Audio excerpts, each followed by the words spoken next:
तळात खोली आणि वरची खोली. पण हे किती लांब जाऊ शकतं? तर तिचा भाऊ 25-30 मैलावरती राहत असे. त्याला सांगितलं की तू सकाळी 9 वाजता बरोबर बसून जा आणि पेन्सिल घेऊन बसायचे आणि तुझ्या मनात जे येईल ते लिहून काढ. आणि हिने काही केलं नाही, त्याचं नुसतं चिंतन केलं भावाचं, आणि त्याच्या मनात जे विचार तिच्या मनात यायला लागले. दिस इज कॉल्ड थॉट ट्रान्सफरन्स. तिच्या मनाचे जे विचार आहेत ते तरंग रूपाने तिथे गेले, त्याच्या मनातले तिच्या मनात आले. मग मला असं सांगा, तुमच्या घरामध्ये तुम्ही जर प्रेमाचे विचार सोडले तर घरात पसरतील ना? द्वेषाचे विचार सोडले तर पसरतील ना? आपल्या घरात म्हणजे वी डिस्कस पर्सनॅलिटी, तो अमका असेल तो तमका तसा आहे, काय माणसं ही ते असे आहेत. विशेषतः व्याही वगैरे जे असतात ना, त्यांच्याबद्दल बोलूच नका बरं का. ते किती चांगले असू दे, परंतु त्यांचे दोष आणि जवळ आले की दोष जास्त दिसतात, तुम्हाला माहितीच आहे बरं का. मग होतं काय, परमार्थाचे विचार यावे म्हणून जॉब करायला बसला असताना तो लेखाचा पैसे खातो, तो अंक करतो. मग ते नवीन मंत्रिमंडळ आले, त्याला हे खातं कशाला दिलं आणि ते खातं. आता तुला खायचं तर खा घेईल, तू त्यांच्या खात्याच्या मागे कशाला? माय नॉट राईट. अहो मी तुमच्यातलाच आहे म्हणून फार चांगलं आहे, कारण माझे असंच होतं. तेव्हा उद्धार म्हणजे काय की माझ्या मनामध्ये जे विचार यायला पाहिजे भगवंताचं दर्शन होण्याकरता, तेच विचार मी आणण्याचं नाव उद्धार आहे.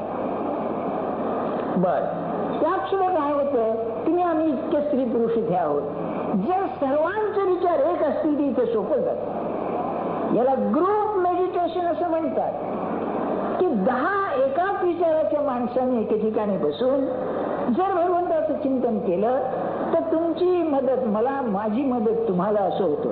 त्यात सुद्धा एक गंमत आहे. Water finds its own level. पाणी जसं खाली येतं निर्णयाच्यातून आणि एका लेव्हलला येतं, तसं जो चांगला आहे तो तुमच्या लेव्हलला येतो खाली. म्हणून तो असा मजबूत पाहिजे की तुम्हाला वर उचलणारा, आणि तो खरा साधक असतो.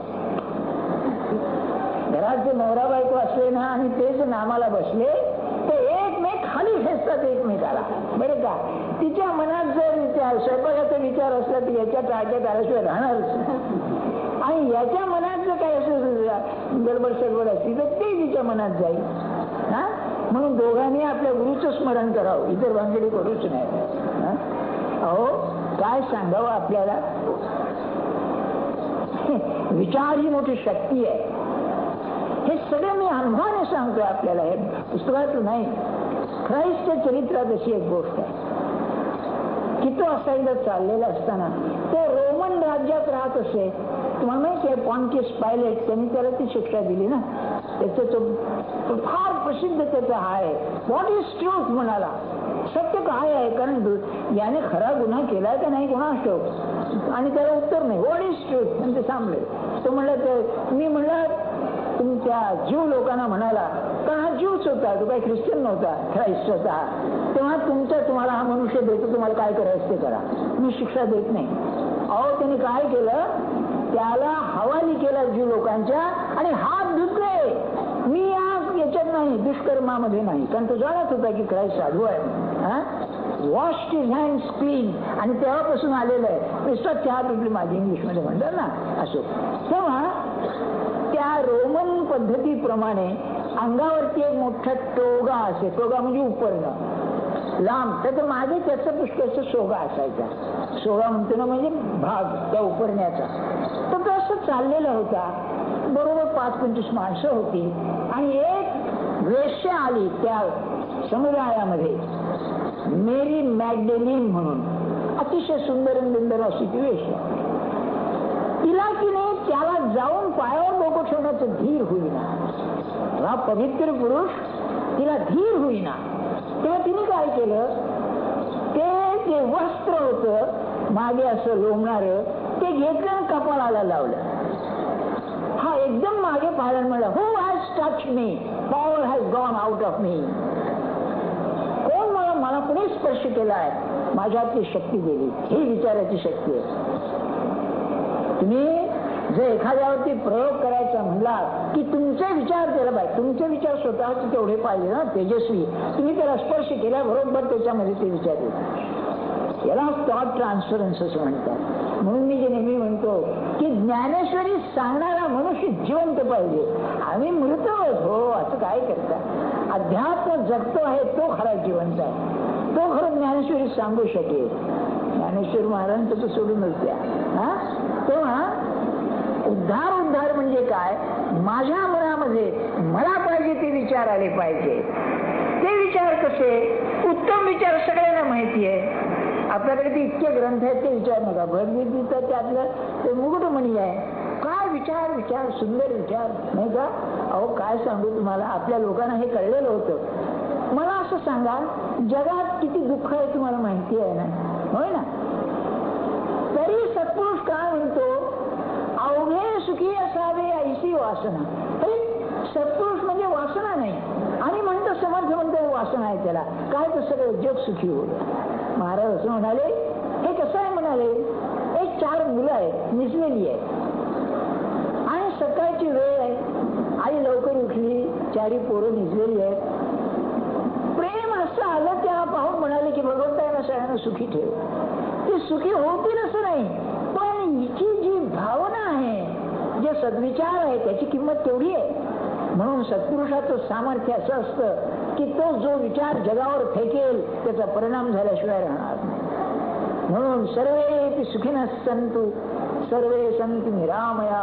याचा अर्थ काय की अरे निरामय म्हणजे रोग हो, म्हणजे कोणाला रोग नाही असं कसं होईल. पण याचा विचार एवढा सुंदर असतो की तो स्वतः त्या भूमिकेवर जातो. म्हणून उद्धार म्हणजे काय, माझे विचार असे पाहिजे की त्या माणसाचं गेल्यानंतर असं वाटलं पाहिजे की निराळं काम आहे. बाकी तुमच्या आमच्यासारखं असतो, बाकी काय असतं मला सांगा नाही का.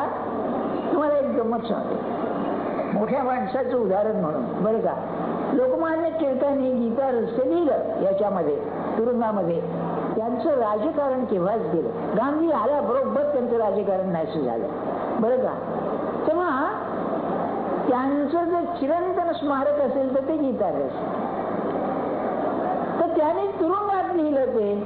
तर काय व्हायचं, त्यांची तिथे एक इझी चेअर होती. ते राजकीय कैदी असल्यामुळे 2 मजल्याचं घर होतं. ते युरोपियन कैद्यांच्या करता होतं. ते यांना तिथे ठेवलं होतं. तर रोज की नाही ते सकाळ संध्याकाळ त्या खुर्चीवर बसून सारखं डोळ्याची उघड झाप करायची बरं का. त्यावेळेला काय व्हायचं, मधून मधून ते डोक्यावरून हात फिरवायचे. सवय आपली याला. तेव्हा त्यांचा स्वयंपाकी जो होता तो कैदीच होता, त्याचं नाव कुलकर्णी बरं का. तेव्हा त्याने एकदा यांना प्रश्न विचारला तर त्याला महाराज म्हणाले तुम्ही एवढा विचार कशाचा करता बरं का. त्यांनी लिहिताना असे लिहिले, आम्ही कुलकर्णी भाई. आम्हाला म्हणले काय विचारलं तर हे काय म्हणाले, अरे माणसाच्या डोक्यामध्ये ब्रह्मांड भरलेलं आहे, किती विचार करील म्हणले तो बरं.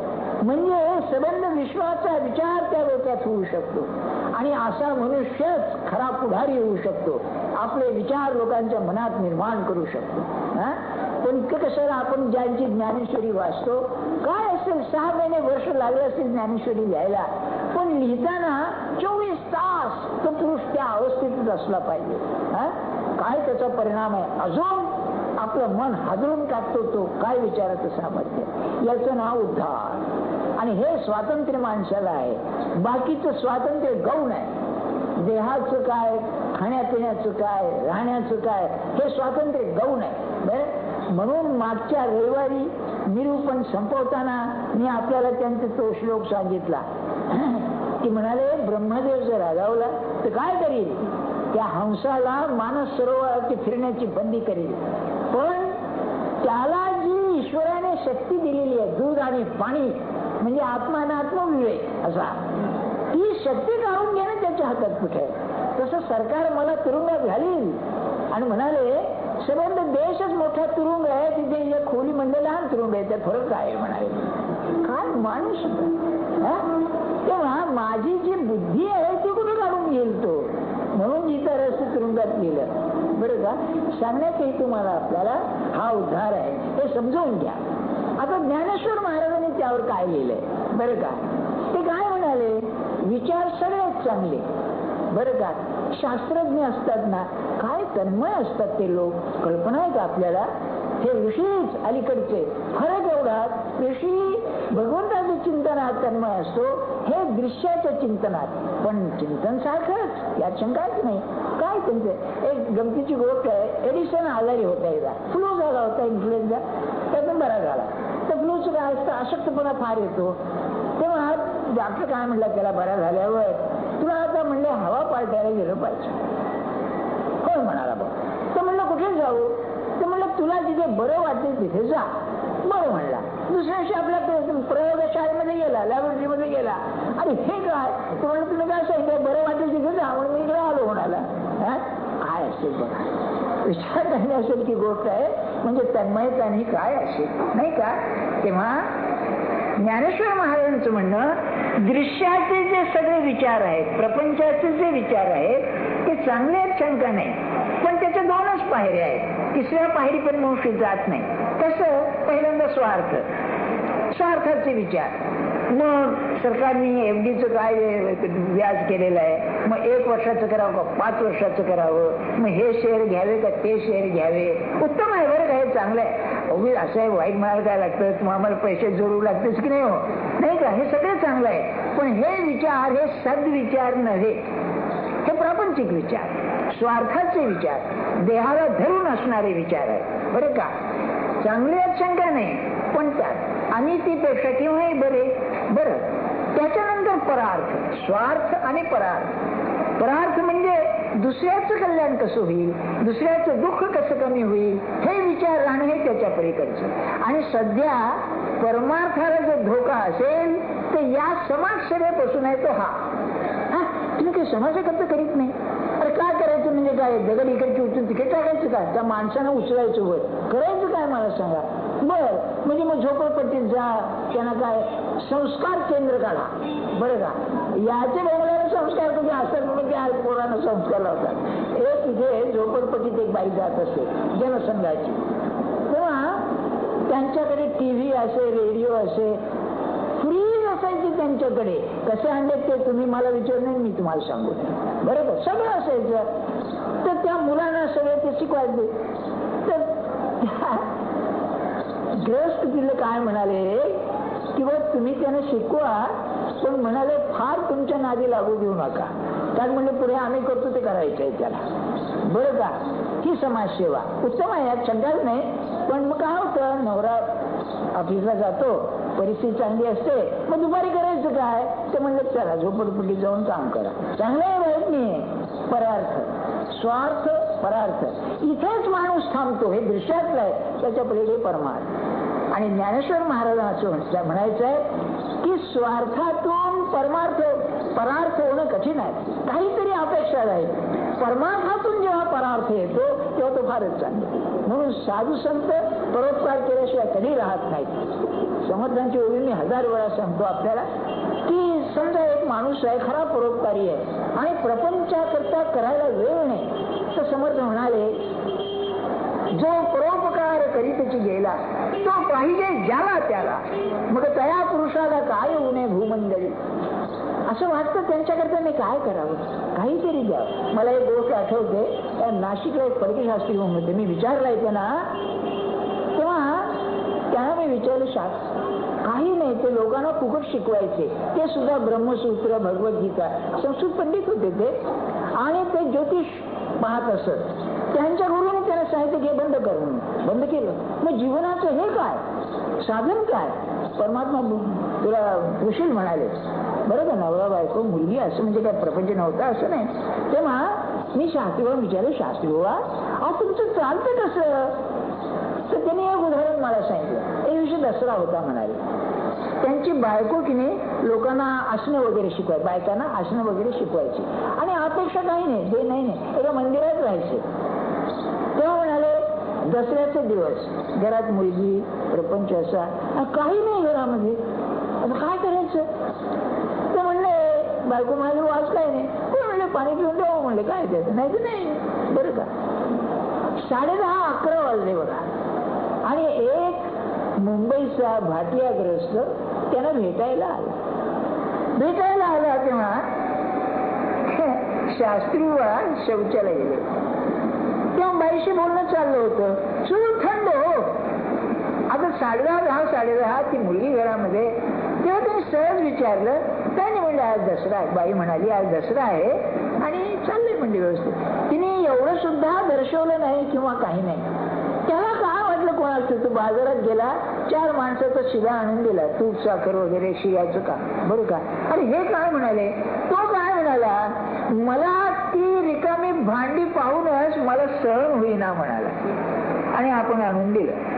त्या पुरुषाला काय होऊ नये भूमंडळी.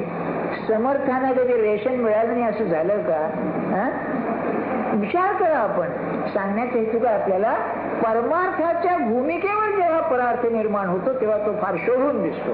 म्हणून रानड्यांनी आपल्या प्रस्तावनेमध्ये मिस्टिसिझम इन महाराष्ट्राच्या प्रस्तावनेत म्हणलेलं आहे, ज्या साधूचा समाजाकरता उपयोग होत नाही तो साधू नव्हेच.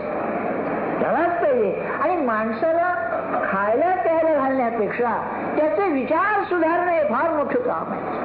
तुम्ही लक्षात ठेवा, ज्या घरामध्ये आई बाप कोण त्यांचे नातेवाईक मुलांना उत्तम विचार देतात, त्यांच्यामध्ये रुजवतात, हा खरा उपकार आहे. बाकीचं काय देतात. पैसा ठेवला न ठेवला चिंचा खायला प्यायला मिळेल की, त्याचं काय. मुंबईमध्ये तू उपाशी राहतो असं भिकारी सुद्धा नाही तर मग माणसाचं काय समजतायचं. पुष्कळ ते आपल्यापेक्षा श्रीमंत असतात हे लक्षात ठेवायचं. तो धंदा आहे एक प्रकारचा. सांगण्यात हेतू काय माझा आपल्याला, तेव्हा ज्ञानेश्वर महाराजांनी भगवंताचा तुम्ही विचार करा. आता 2 मिनिटात त्यांचा विषय सांगतो. त्यांचं म्हणणं काय, हे तिने सोपं करणं फार कठीण आहे. हा विषय वेदांताचा विषय. माणसाची रचना जर बघितलीत ना, स्ट्रक्चर बरं का, अरेंजमेंट नव्हे, रचना नाही, स्ट्रक्चर. माणसाची रचना तर त्यामध्ये 2 विभाग दिसतात. एक न बदलणारा कायमचा नुसता आहे आणि दुसऱ्या सारखा परिवर्तन होणारा. बरं का, गंमत आहे बघा. साधं उदाहरण सांगतो. 60-70 वर्ष आयुष्य झालं. अरे मी लहान होतो तेव्हा अमकं झालं. तू काय कसं झालं आता, तुझे काय फोटो काढले तर किती फरक झालेला दिसेल, ओळखता येणार नाही. मग तू लहानपणी जो तू होतास तो का आज तूच आहे. कारण त्याला आत्मस्वरूप म्हणतात. हे कायमचं आहे म्हणजे आहे, त्याला दुसरं नाही. आणि दुसरं जे आहे ते बदलणार. ते कोणचं, आपण अंतःकरण आणि देह. देह तर बदलतोच, पण अंतःकरण आपल्याकडे त्याला ते आहे ना, अंतःकरण चतुष्टय म्हणतात ते, मन बुद्धी चित्त अहंकार.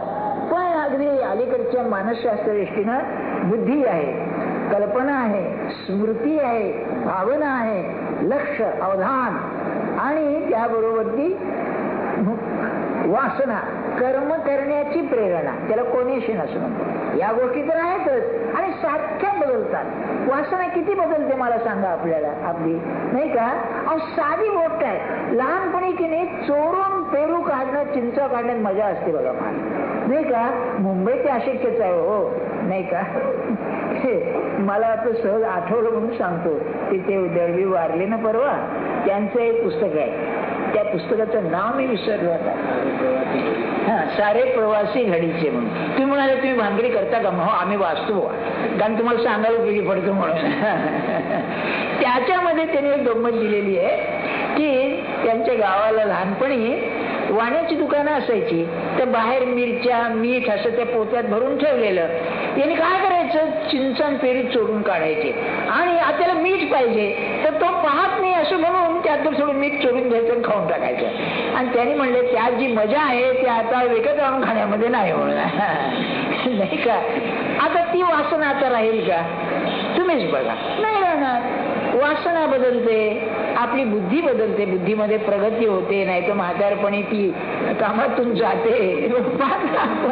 भावना बदलतात, असं बदलतं, पण जो मी आहे तो कायम आहे. ज्ञानेश्वर महाराजांचं म्हणणं असं की हा जो बदलणारा भाग आहे हा भाग ईश्वर सन्मुख करणं म्हणजे उद्धार आहे.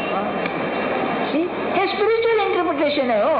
बाकीचं मग सांगितलं ते सामाजिक आहे. तर माणूस खरा सुधारला केव्हा, खरं तो बदलला केव्हा, तर त्याचं बुद्धी मन अंतःकरण काय ते सगळं ईश्वराकडे जेव्हा तोंड करील तेव्हा तो बदलला.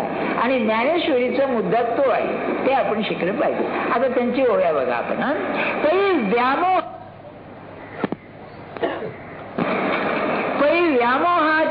शेजे बळिया अविद्या निद्रित होईजे ते वेळी दुःस्वप्न हा भोगीजे जन्म मृत्यूंचे. हे समजून घ्या. आपण त्यांना असं म्हणायचंय व्यामोह म्हणजे बुद्धी जशी असावी तशी असत नाही. सांगतो आपल्याला. मोह शब्द आहे ना, मोह शब्द मूळ मुह पासून आहे. मुह वैचित्य असं संस्कृतात अर्थ आहे. म्हणजे विचित्रच म्हणते काहीतरी, जशी असावी तशी नाही. बरं का.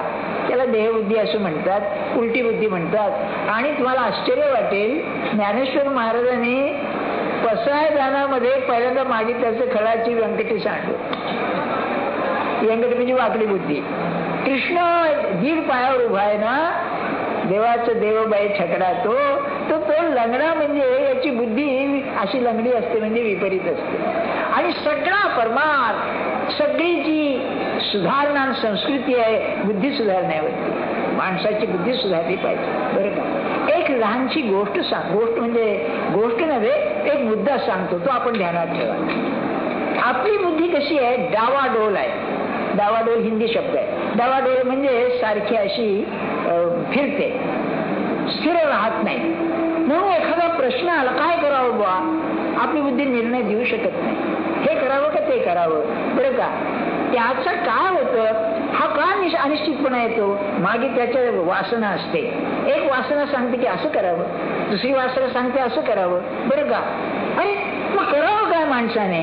अशा वेळेला मी सांगून ठेवतो, मला त्याचा अत्यंत फायदा झाला म्हणून त्यावेळेला दुसऱ्याचं ऐकावं. ते कोणाचं ऐकावं. गुरु असले तर प्रश्नच नाही, पण नाही तर आप्ताचं ऐकावं. आप्त म्हणजे नातेवाईक नव्हे. आप्त या शब्दाला संस्कृतामध्ये निराळा अर्थ आहे. आप्त वचन म्हणतात ना ज्ञानमीमांसेमध्ये, जो अत्यंत निस्वार्थी आहे. 3 गोष्टी आहेत बरं का आप्ताच्या. अतिशय निस्वार्थी आहे. दुसरा, ज्याला आपल्याबद्दल प्रेम आहे, हितबुद्धी आहे, त्याच माणसाला निस्वार्थी पाहिजे, माझ्याबद्दल हितबुद्धी पाहिजे. आणि तिसरं, व्यवहार धरून सांगणारा पाहिजे. या 3 गोष्टी जर त्याला विचारावं मी काय करू आणि ते करावं, तर शास्त्र असं सांगतं नाही. आम्हाला आपलं महाराज प्रमाण महाराजांनी सांगितलं, अशा माणसाचं तुम्ही जर ऐकलं तर तुमचं जे प्रारब्ध आहे ते बरोबर सरळ जाईल, संकट कमी होते. बरं. एक उदाहरण लग्नाचं घ्या. अलीकडे पुष्कळ मुली येतात, म्हणजे हा पसंत नाही, तो पसंत नाही. पुष्कळ वेळेला त्यालाही पसंत नसते. हे लफडं चालायचं जगामध्ये, व्यवहारच आहे हा. अशा वेळेला मग कोणाला करावं, तर अशा माणसाचं ऐकावं. बरं. ते ऐकून मनासारखं झालं नाही तो योगच, प्रारब्धाचाच खेळतो. पण त्यामध्ये जितकं कमीत कमी त्रास होईल असं त्याच्यामध्ये व्यवस्था असते. ही ईश्वराची मर्जी म्हणजे अशी आहे. बरं का. सांगण्यात येतो, हा अगदी मुद्दा निराळा आहे बरं, कसं बुद्धीचा म्हणून सांगितला. मग जर आपल्याला उद्धार पाहिजे असेल तर आपल्याला बदलायला पाहिजे. बदल होतोच आहे, तो सहेतुक पाहिजे. इंग्लिशमध्ये सांगू का, ते लोक काय म्हणतात, it must be a change, but must be evolutionary change. It must be an evolutionary change. याला डॉक्टर राधाकृष्णनने फार अप्रतिम हे केलं. ते काय म्हणाले, तुम्ही जर निसर्गावर सोडलं तर निसर्ग तुमचं कल्याणाचंच करीत असतो, म्हणजे तुमचं उत्क्रांती व्हावी म्हणून. तर तुम्ही त्याच्यावर सोडलं असताना जे घडेल ते तुमच्या कल्याणाचंच असतं. पण याला किती मोठं विचाराचं सामर्थ्य लागतं नाही का. म्हणजे उदाहरण घ्या, एक तुम्ही आजारी पडलात आणि एक डॉक्टर येतोय तुम्हाला बरं, आणि लोक म्हणतात अहो या डॉक्टरच्या हाताला यश नाही, कशाला त्याला बोलावलं आहे. बरं का. असं तसं डॉक्टरच्या हाताला कधीच यश नसतं. हो म्हणतो माझ्या हाताला यश आहे, त्यामुळे ठीक आहे sir, it is human frailty. ते आपलं मानसिक आहे समज, मी बरा करतो नाही का, ते असू द्या. पण मुद्दा सांगण्याचं काय, तर ती जी उत्क्रांती सारखी ती शक्ती चालली आहे, क्रियाशक्ती, जगात काम करणारी क्रियाशक्ती तुम्हाला उचलते आहे, त्याच्यावर सोडलंच ना बरोबर घडून ये, या शंकाच नाही. तर जे भोगायचे ते मी केलं म्हणून भोगावं लागतं, ते नाही. त्यामध्ये मी जर गेला तर ती खरोखरच ही होती. त्या मीपणाने वागण्याला मोह म्हणतात.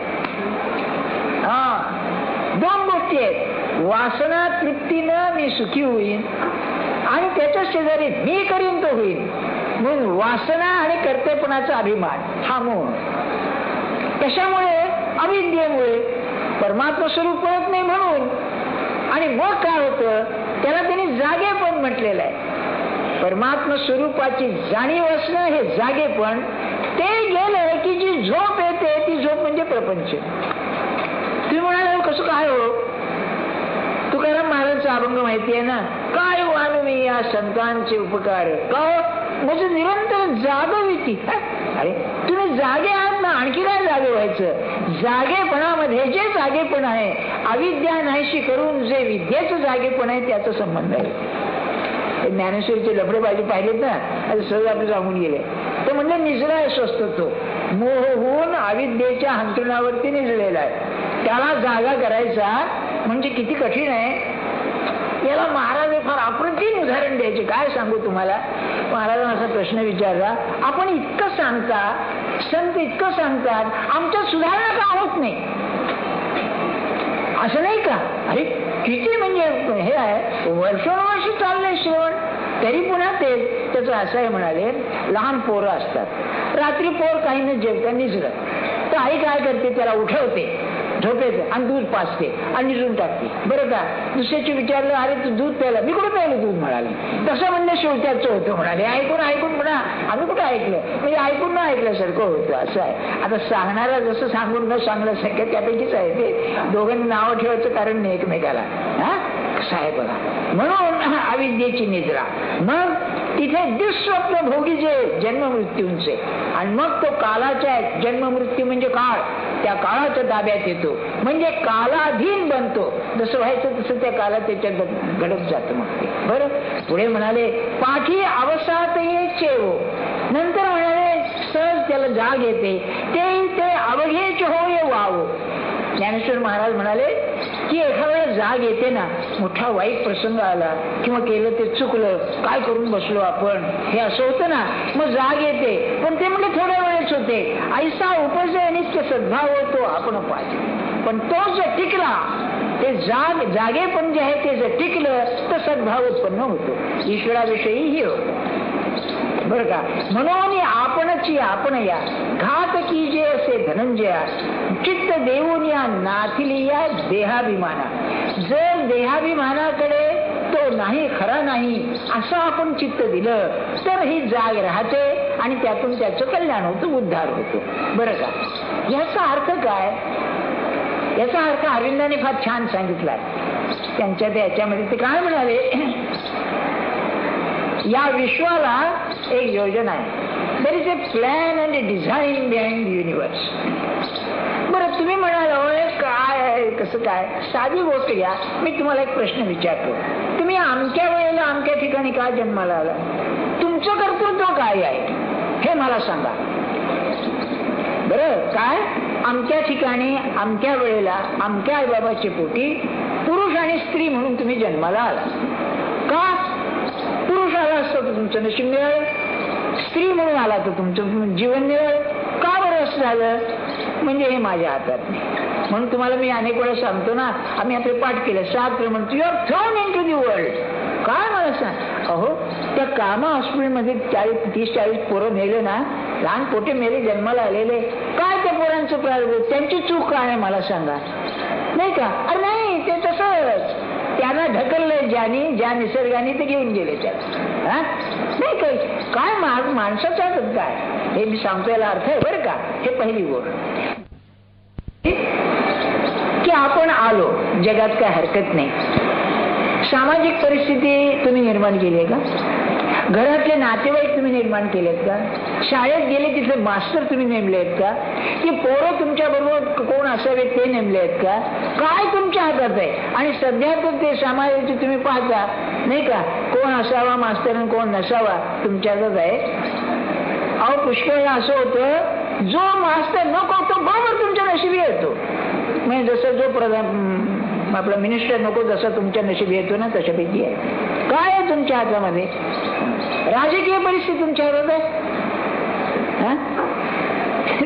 तुम्ही हात वर करू नका. आता तुमचं जरा टेन्शन रिलीव्ह करायला हात वर करण्याची गोष्ट सांगतो आपल्याला. एक ग्रहस्थ होता बरं का, त्यांनी नवीन स्कूटर घेतली. हे मी वाचलेले विनोद असतात बरं का, पण फार मार्मिक असतात. मला हौस आहे वाचण्याची. ते रीडर डायजेस्ट वगैरे मध्ये लाईफ इज लाईक दॅट म्हणत काही वेळेला फार गंमत म्हणून सांगतो. परिस्थिती किंवा संस्कृतीचा फरक कसा, माझं लक्ष आहे बरं का विषयाकडे आणि याच्यात, पण काय करू हे सुद्धा गोळी पचायला जरा जड आहे थोडीशी, म्हणून आपल्याला सांगतो. परिस्थिती म्हणजे संस्कृतीचा फरक. याला काय झालं, पाऊस पडायला लागला म्हणून संध्याकाळची म्हणजे 3 वेळ होती, अंधार पडलेला होता. मग एका बाईला पिक्चरला जायचं होतं, अमेरिकन बाई. तेव्हा नवऱ्याला काय म्हणाले, मला पोचवा तुम्ही. तर साधी घेऊ यात काय आहे. तर ती मागे बसली, मागच्या सीटवर बसली, तिच्या नवऱ्याच्या जवळ बसली नाही. आणि नवरा चालत होता. एका चौरस्त्यावर पोलिसांनी अडवलं. तो काय म्हणाला, कोण आहे बाई ही म्हणाला बरं का. अहो माझी बायको आहे. खोटं आहे म्हणाला. अरे बरं का, कसं. तो म्हणला बायकोच असते तुमच्या शेजारी बसली असती नाही का.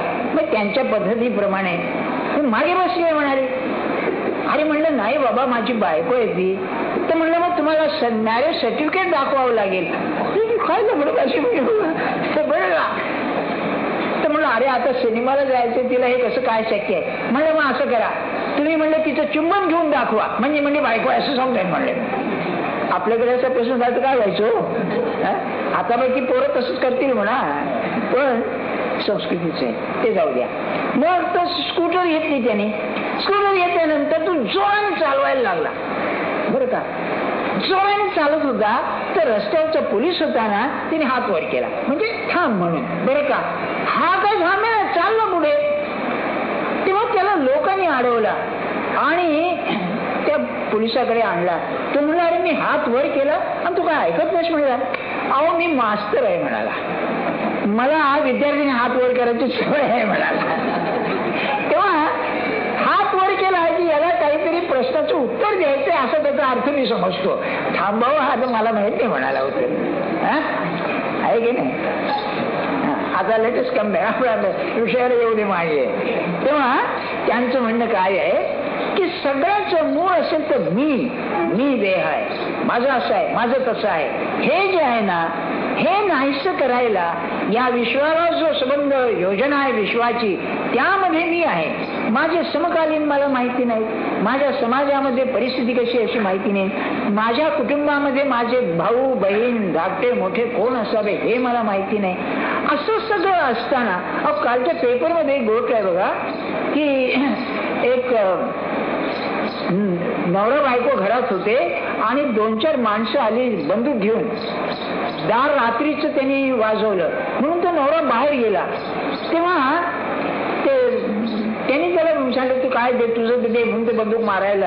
ते 10-5-6 वर्षाचं पोरगं होतं. त्यांनी सांगितलं मला दिलेले $2 आहेत ते तुम्ही घ्या पण बापाला मारू नका. पण त्याने ऐकलं नाही, मारून टाकले त्याला बरं का. आता त्या पोराचं काय मला सांगा दोष आहे याच्यात. असं का घडलं नाही, हे असं आहे. म्हणजे या विश्वाचा जो प्रकार आहे व्यवहार आहे हा माणसाच्या हातात नाही. याला की नाही डिव्हाइन प्री डेस्टिनेशन असं म्हणतात. ईश्वरानं नेमलेली नियती ती असल्यामुळे ती नियती अशी आहे की कोणाची तोंडून होते. म्हणून तुम्ही अशा आपल्याला जर विचारलं त्याप्रमाणे केलं तर ते घडायचं घडतं, पण त्यातल्या त्यात ते दुःखाचं कमी होतं. म्हणून ऐकावं. हे का सांगतोय मी, आपली बुद्धी धड निर्णय देत नाही म्हणून हे ऐकावं बरं. त्याचा म्हणजे ते चांगलं होईल म्हणून नव्हे, पण त्याच्यामध्ये आपल्या मनाचं समाधान राहतं असो. तेव्हा सांगण्याचा हेतू काय, हा देहाभिमान काढायला पाहिजे. मग पुढे सांगतायत बंधू आपण आपले शत्रू, आपण आपले मित्र. इतकंच नव्हे, माणूस स्वतः शत्रूपणाच वागतो स्वतःशी, मित्रत्वाने वागणारे थोडे. हा श्लोकाचा अर्थ. आता ते सांगताय हा विचारूनी अहंकार सांडिजे, मग असं तीच वस्तू होईजे तरी आपली स्वस्ती सहज आपण केली. हा विचार ठेवून आपण जर वर्तन केलं तर आपल्या कल्याणाचं, स्वस्ती म्हणजे कल्याण, आपल्या कल्याणाचंच घडून येतं. कठीण आहे ना दुसऱ्याचं ऐकणं, खरंच कठीण आहे. पण ठरवायचं नाही, तुम्ही सांगा काय करावं ते. एकदा काय झाले, ग्रस्त होते, त्यांनी त्यांच्या आजोबांना विचार. आजोबा खरा फार पंढरीचे वारकरी होते, फार चांगले. तेव्हा मी कोणचा विषय घेऊ, त्यांच्या मनात कायदा घ्यायचं होतं, रेल्वेला जायचं होतं. तर याने काय सांगितलं की अरे कशाला म्हणाले, तू संस्कृत घे. अगदीच बरं काय हे, ते आता मॅट्रिक फिट्रिकला संस्कृत शिकले होते, इंटरनॅशनल थोडस, पण BA झाल्यानंतर तू संस्कृत घे MA ला, बरं का. अरे तू कसं काय बुवा. तेव्हा त्याने काय सांगितलं, माझ्या मनात येत आहे ना, तुझं अकल्याण व्हायचं नाही, तू घे म्हणा, बरं का. ऐकण्यासारखं आहे. तो संस्कृत घेतला, सेकंड क्लास आला MA ला, बरं का. संस्कृत कोण विचारतो, कायदा म्हटलं म्हणजे काहीतरी वकिलाकडे जा, अंक करा तंक करा, बरं का. पण मग आजोबा होते, आजोबा काय म्हणाले, मी सांगितलंय ना तुला, तुझं नुकसान व्हायचं नाही म्हणा, मला भविष्य कळत नाही पण तुझं नुकसान व्हायचं नाही. आणि गंमत अशी, सोमय यांनी एक संस्कृत कॉलेज काढलं आणि त्यात त्याला बोलावलं आणि त्याला घेतला. म्हणजे त्यांच्या ऐकण्यामध्ये ती नियती आहे, ती बरोबर काम करते. त्यांना ती बुद्धी व्हावं, संस्कृत घ्या म्हणून, आणि ते सगळे किती हे असतं मला सांगा. सांगण्याचं हेतू मग काय, ज्ञानेश्वर महाराज जे म्हणतायत, अहंकार सांडिजे मग असं तीच वस्तू होईजे. जे मी मग सांगितलं की बदलणारं ना असणारं, मग तुम्ही असणारी वस्तू व्हालच, आत्मस्वरूप तुम्हाला कळेलच. पहिली गोष्ट होईल तर बुद्धी शांत होईल. बरं, म्हणून हे मी सांगणं जरा आजकालच्या विचाराच्या उलट आहे. पूर्वी काय असते, काय शिकायचं, आईबाप ठरवायचे, ते चांगले पाहिजे, म्हणजे सद्बुद्धीचे विद्वान नको. किंवा असा कोणी मनुष्य, मी काय करू बुवा, किंवा मी काय करावं, कोणाशी लग्न करावं, नोकरी कुठे करावी, हे तेच सांगायचं त्याप्रमाणे. तेव्हा शेवटी असं होईल की त्याने सांगितलं केलं बरं झालं बुवा, भोग विसरतील पण त्यात कल्याण आहे. म्हणून ज्ञानेश्वर महाराज म्हणतायत, आपली स्वस्ती आपण कीचे. परमार्थात ते करायलाच लागेल. हे मी व्यवहाराचं सोडून द्या, तुम्ही ऐका ना ऐका कोणाचं, स्वतःच ऐकतच नाही आपण. कारण आपल्याला ऐकायला लावायची ताकदच नाही आहे आपल्यामध्ये. कोण आहे मला सांगा असा. आज साधी गोष्ट आहे, तुम्ही गजर लावून उठायचं म्हटलं तर डरपून टाकून निघून जाता, इतकं तुम्ही स्वतःच ऐकता. डॉक्टर सांगतो आमको पथ्य पाळा, हो द्या घाला जरा आमची. चहा प्यायले की झोप येत नाही, जास्त चहा प्यायले की आता आणलाच आहे ते घेतो झालं.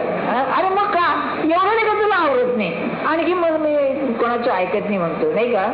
हे तर काय झालं, एक गृहस्थ महाराजांच्याकडे आला, त्याचा मुलगा त्याचं ऐकत नव्हता. ते किती वेळा सांगितलं बरं का, त्या मुलाला माझ्याकडे पाठवा म्हणाले. मी त्याला समजून सांगितलं, तरी पण असं आहे तरी पण तसं आहे. अहो 4-5 वेळा सांगून झालं. शेवटी महाराज म्हणले तुम्ही तरी माझं ऐका म्हणाले, मुलाचं जाऊ द्या. सांगतो काय, ऐकण्याची बुद्धी फार दुर्मिळ आहे बाबा, फार दुर्मिळ आहे. पण मी अत्यंत सुखी झालो, त्या फार सुखी झालो.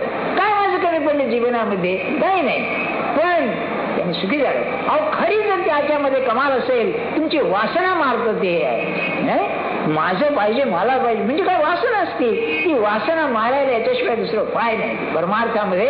वा असं त्याचं असतं. त्यांनी सांगितलं आणि ते पाहतील, तिथे तुम्हाला कल्पना नाही, तुम्ही गुरु तुमचे पोचलेले नाही असं धरून चाला. तरी जर तुम्ही त्यांच्यावर श्रद्धा ठेवून ऐकलं तर परमात्माला त्याची लाज आहे, तो बरोबर करतो तुम्हाला. अगदी त्या शब्दाला खरे पण देतो तो, हे आहे त्याच्यामध्ये. म्हणून ज्ञानेश्वर महाराज म्हणाले, हा विचारूनी अहंकार सांडिजे मग असं तीच वस्तू होईजे. त्याने आपलं पण नाही तर होतं काय म्हणाले, कोशकी ते काचिया परी तो आपण या आपण वैरी जो आत्मबुद्धी शरीरी चालूच आहे. एवढं सुंदर शरीर आहे, त्या शरीरामध्ये जो हे शरीरच मी आहे अशी आत्मबुद्धी ठेवतो, तो स्वतःचा घात करतो. कसा घात करतो, ते एक कोळी असतो ना, तो आपल्या भोवती ते हे जाळं विणतो आणि त्यातच मरून जातो. तसं देहाभिमानाचा कोश आपल्यामुळे रचण्यामुळे तो मरून जातो. तुम्ही एवढं कराल का माझं ऐकाल का, अरे हे मी चुकलो, माझं ऐकाल का म्हणणं माझा अधिकार नाही, परंतु काय झालं मला त्याचा फायदा झाला म्हणून सांगतो. तुम्ही काय करीत जा, आपल्याला सांगणारं कोणी नाही असं समजा, किंवा आपलं कोणी ओळखीचं नाही, चांगलं नाही, ऐकणार नाही. तर तुम्हाला जे करायचं आहे ना ते तुमच्या बुद्धीप्रमाणे प्रामाणिकपणे ठरवा, किंवा हे करायचं बरं. ऑल्टरनेटिव्ह म्हणजे हे असतात, म्हणजे हे करू का हे करू हे करू, पर्याय असतात. आणि ते केल्यानंतर तुम्ही एका देवतेच्या समोर सांगा, किंवा मी हे करतो आहे माझ्या निर्णयाने करतोय, पण हे तुझ्या समोर मी सांगतोय की मी केलंय. एवढं तर करता येईल की नाही? हे काय, याला काही नाही, व्यवहाराचं नुकसान नाही. चिठ्ठ्या बिठ्ठ्या टाकू नका मात्र, ते वाईट आहे. कारण गणिताने ठरलेलं 2 चिठ्ठ्या टाकल्या म्हणजे हे तरी होईल किंवा ते तरी होईल, आणि ते लहान मुलाकडून ते उचलवतात बरं का. बघा, म्हणजे त्याची बुद्धी शुद्ध असते म्हणून तेही जाऊ द्या. ग्रस्त भेटले ते डोळे बांधून उचलायचे. तर मी म्हणलं, तुम्हाला साधारण डोळे घातल्यावर अंदाज येतो ना की उलटी डाव्या बाजूला कोणती उजव्या बाजूला, एखादा असतं म्हणाले उचलतो झालं म्हणाले. असले लफडं करू नका बरं. नाही तर परीक्षा बसू पण नको, तयारी नाही, मग चिठ्ठ्या टाकल्या आहेत, हे नाही, अभ्यास करायचा नाही आणि मग चिठ्ठ्या टाकीत बसवायचं. हा काय योग्य आहे का? माझं वेळेसारखंच आहे नाही. जीवन कसं आहे बघा, ते असं आहे. म्हणून महाराज म्हणाले ते खरं आहे, प्रपंचामध्ये जो साधू तयार होतो तो जगाला फार उपयोगी पडतो. पण हे सगळे प्रॉब्लेम तिथे येतात नाही का. आणि सांगणारा कसा पाहिजे? कृष्णमूर्ती 10 वेळा म्हणायचे, the speaker has no problem. काय माणूस की या वक्त्याला काही प्रश्नच, प्रॉब्लेम, समस्याच नाही. सगळी समस्या ऐकण्यात आहे. तसं माझं नाही. I have all the problems which you have. तुम्हाला जे आहे ते सगळे प्रॉब्लेम मला आहे. पण त्याच्याकडे पाहण्याची जी दृष्टी आहे ती ज्ञानेश्वर महाराजांनी दिली हो की नाही. आहे ना असं, हे आहे, मला हे पाहिजे, मी करतोय हे, पण आपण बघा आपल्या समोर मी कबूल करतोय बरं. ते जर केलं ना तर ती नियती अशी विलक्षण आहे की ती बरोबर तुम्हाला मार्गदर्शन करते. घडायचं ते चुकणार नाही, पण समाधान राहील त्यामध्ये. मग पुढे म्हणाले की हा घटाकार जैसा निमालिया तया अवकाशा. अरे नाही चुकलं आपलं.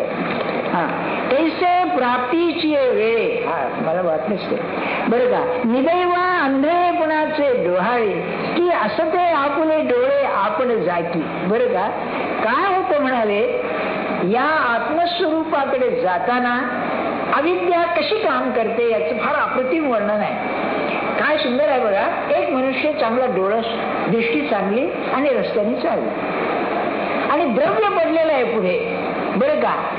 त्याचे विचार डोक्यात चालले होते. द्रव्य पुढे याला माहिती नाही.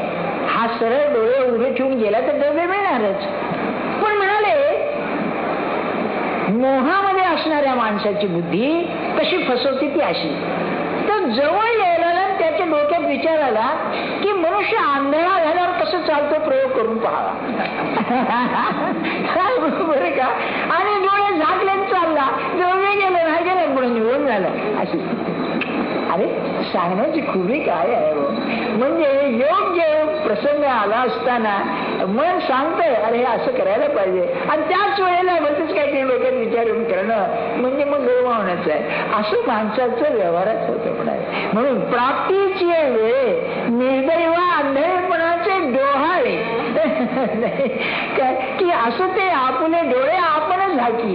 काय करावं का. कवले एक भ्रमले. पण हे पुढचं तो वेदांतिक आहे फार. हे झालं. त्याचं दुसरं होतं म्हणले काय, कवणे एक भ्रमलेपणे मी तो नव्हे गा चोरलो म्हणे. बरं का. ऐसा नाथीला चंद अंतःकरणे घेऊन ठाके. नाथीला म्हणजे आती म्हणजे आहे, नाथीला म्हणजे नाही. जे खरं नाहीच नाही ते खरं आहे असं वेड्यासारखं छंद घेऊन मनुष्य वागतो. काय होतं म्हणले, अरे आपणच म्हणतो मला चोर झाली, माझी चोरी झाली. अरे म्हणतोय कोण चोरी झाली? तू ना, म्हणजे तू आहेस ना. हे जसं वेड्यासारखं वागणं, तसं परमात्मा स्वरूप मी असताना ते मी नाही असं वेड्यासारखं म्हणून हा व्यवहार करतो, म्हणून सगळा घोटाळा होतो. बरं. येवी होय ते तोच आहे, तरी काही की जे बुद्धी तैसी नोहे देखा स्वप्नेची निघाये की मरे साचे. स्वप्नामध्ये आघात झाला आणि खरं मरून गेला. स्वप्नाचा वार पडून हा जसा जिवंतपणे मरावा, तसं जे खोटच आहे, जे नाहीच नाही, त्याचा बुद्धीवरती परिणाम होऊन आत्मस्वरूपाला विसरतो. ज्ञानेश्वरीचं सांगितलं ना,